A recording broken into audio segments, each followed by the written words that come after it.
आजची रेसिपी आहे चिकेपी पद्धतीचं वालाचं सुकं बिरडं आणि सोलकढी.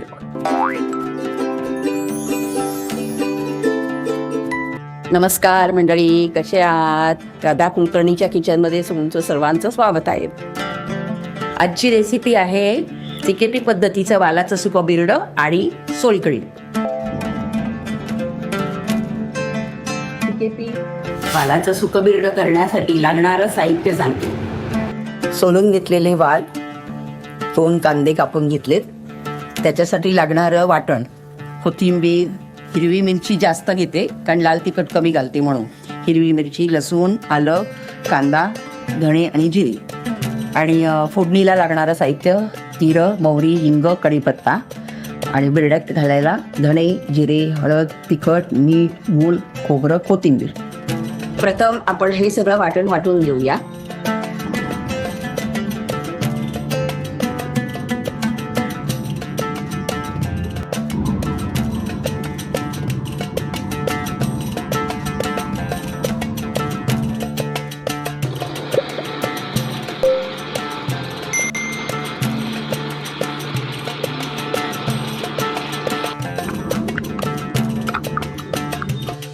आता बिरडं फोडणीला घालून घेऊ आपण.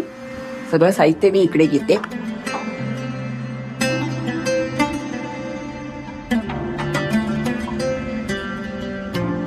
दोन चमचे तेल घालून घेऊ.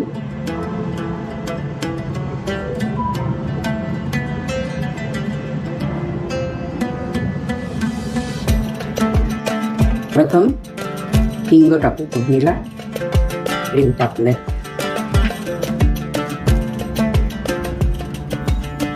मोहरी तडतडली की मग जिरं टाकू.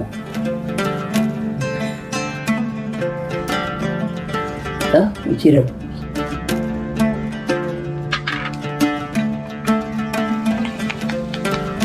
कढीपत्ता, छान.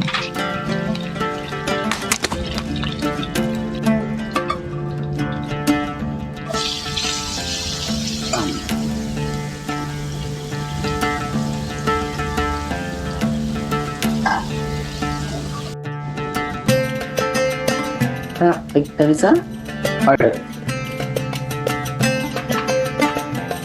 थोडीशी धना पावडर, जिरा पावडर, धणे पावडर. आपण वाटणात घेतलेलंच आहे त्यामुळे थोडं घातलेलं.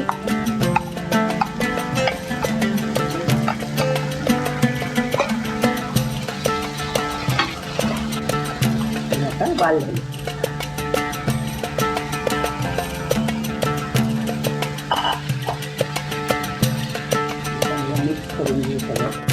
थोडं खोबरं घालून घ्यायचं.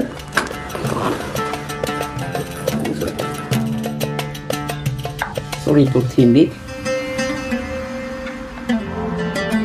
हे छान मिक्स झालंय आपलं.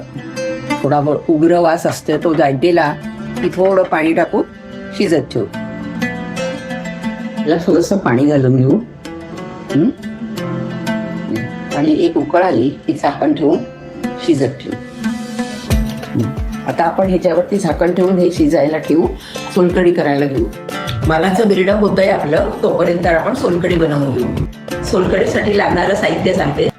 एक अख्खा नारळ खवणून घेतलेला आहे, आगळ, मीठ, साखर, कोथिंबीर, मिरची, लसूण.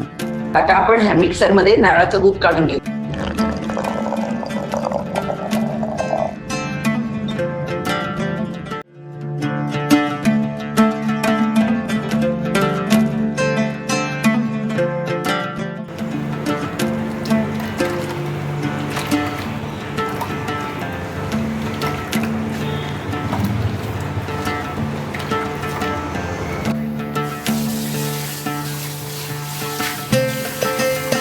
आता सोलकढीचं दूध काढून झालेलं आहे आपलं नारळाचं.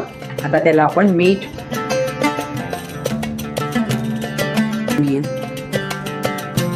आणि आगळ टाकून घेऊया.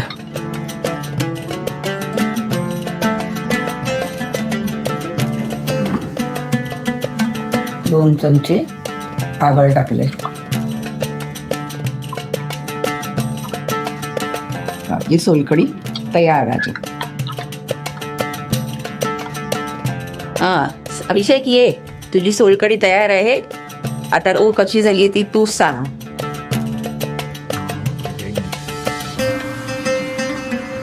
अप्रतिम ॲज युजल. आता बिरड्यात थोडंसं पाणी घालून घेते. अजून थोडं शिजत आलंय पण थोडं अजून शिजू दे म्हणून थोडं पाणी घालते.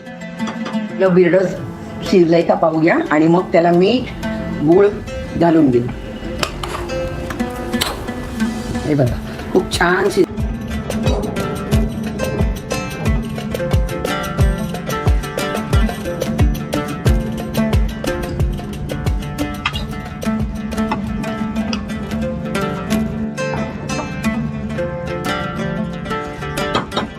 आता आपलं बिरडं तयार आहे. मी गॅस बंद करते आणि सर्विंग बोलमध्ये काढून घेते. श्रावण स्पेशल सिकेबी थाळी तयार आहे.